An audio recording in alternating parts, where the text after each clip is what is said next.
Assalamualaikum warahmatullahi wabarakatuh. Jumpa lagi dengan saya Lewan Abdillah pada mata kuliah Business Process and Procurement untuk chapter Procurement Life Cycle. Tujuan dari perkuliahan kali ini adalah memperkenalkan Procurement Life Cycle atau siklus hidup pengadaan, kemudian contoh-contoh Procurement Life Cycle, serta software procurement.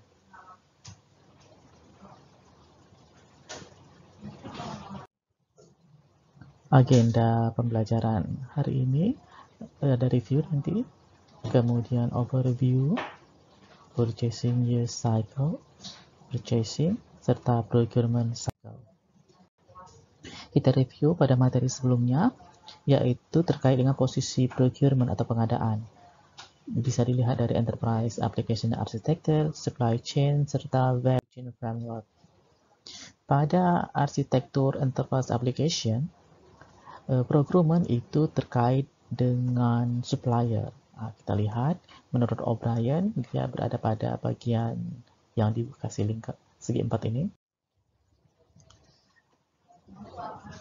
Dari sudut pandang supply chain, a supply chain is a network of partners who convert the basic commodity. Basic commodity terkait dengan upstream into finished product downstream.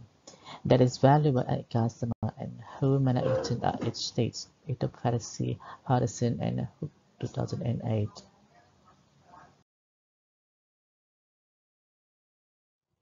Kalau digambarkan kira-kira seperti ini. Pada raw material itu terkait dengan upstream, sedangkan pada downstream itu berhubungan dengan end customer.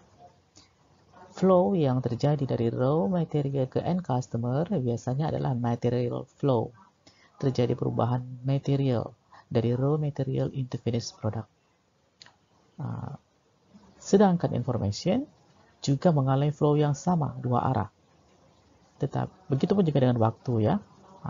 Tetapi pada raw material dia hanya satu arah karena sudah terjadi perubahan produk.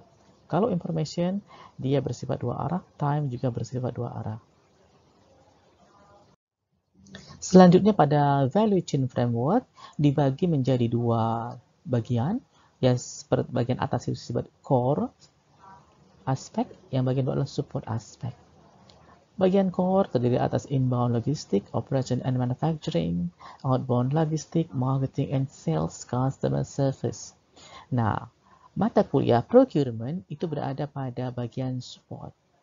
Procurement ya, pengadaan barang, walaupun dia nanti terkait dengan logistik. Kita overview.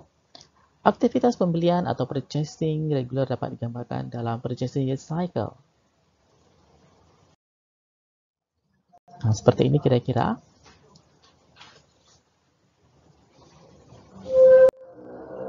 Nah, istilah-istilah yang terkait dengan pembelian atau buying itu bisa berupa pengadaan atau procurement, atau bisa juga pembelian atau purchasing, dan sumber atau sourcing. Jadi istilah-istilah buying, procurement, purchasing, sourcing kadangkala dianggap sama, walaupun nanti ada penekanan pada masing-masing istilah. Untuk procurement, umumnya disebut sebagai kegiatan yang lebih tactical atau operational. Sedangkan sourcing biasanya terkait dengan istilah-istilah yang bersifat strategik. Sedangkan purchasing itu melibatkan procurement and sourcing. Seperti itu ya.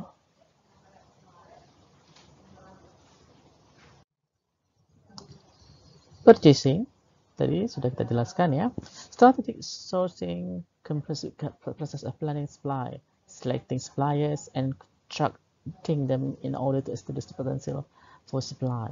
Jadi memang dia terkait ke strategi bagaimana kita mengamankan pasokan untuk produksi kita.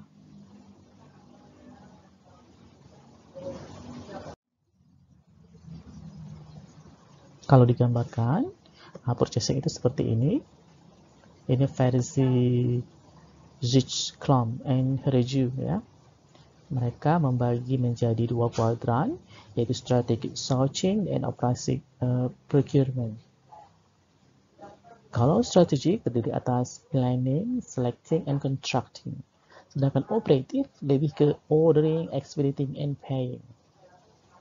keseluruhannya dianggap sebagai purchasing versi Zujum. Versi yang lain juga menjelaskan bagaimana procurement and supply cycle itu terdiri atas 13 steps or phase.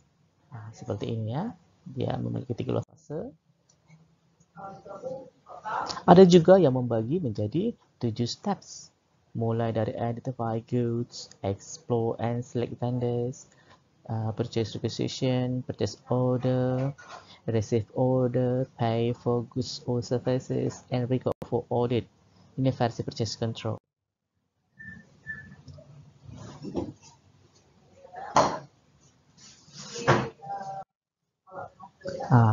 Selanjutnya kita akan bagaimana procurement cycle yang diadopsi oleh SAP ya melalui MySAP Supplier Relationship Management. Procurement over the internet and marketplace are only two ways of optimize purchasing, itu katanya ya.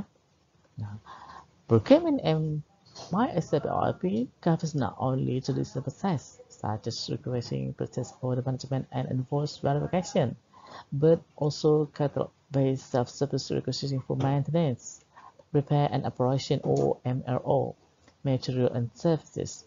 Nah, itu katanya ya. Jadi dia lebih lengkap lagi pada SAP.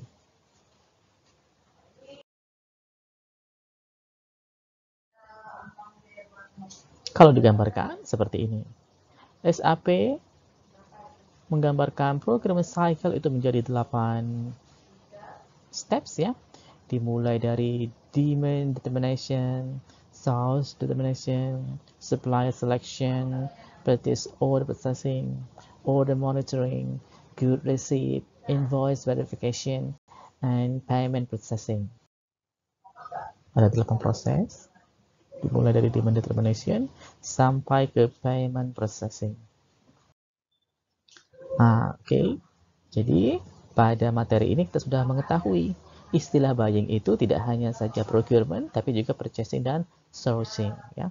Procurement life cycle are various dependent software use.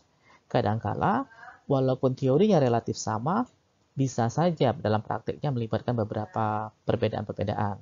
Jadi contohnya ada yang 7, 8, sampai 13 steps, tergantung software yang akan dipakai. Untuk mata kuliah kita lebih dekat menggunakan yang versi SIP. So, kita menggunakan yang 8 steps.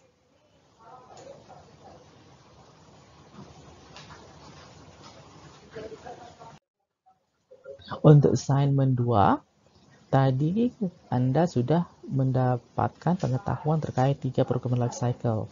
Nah, diharapkan bisa browse setidak-tidaknya 2 procurement life cycle lainnya. Jangan lupa tambahkan sumbernya pada bagian laporan. Simpan, kerjakan di PowerPoint dan simpan dengan nama sebagai berikut. Ada kode mata kuliah, kode semester, kode kelas, dan kode tugas. Store di Dropbox. Biarkan dia berproses sampai selesai. Kalau sudah selesai maka akan muncul URL-nya. URL dari Dropbox itulah yang disubmit pada e-learning kita. Perhatikan, sebelum disubmit, kamu boleh coba terlebih dahulu pada browser kalian. Kalau lancar, baru dimasukkan ke dalam e-learning kita.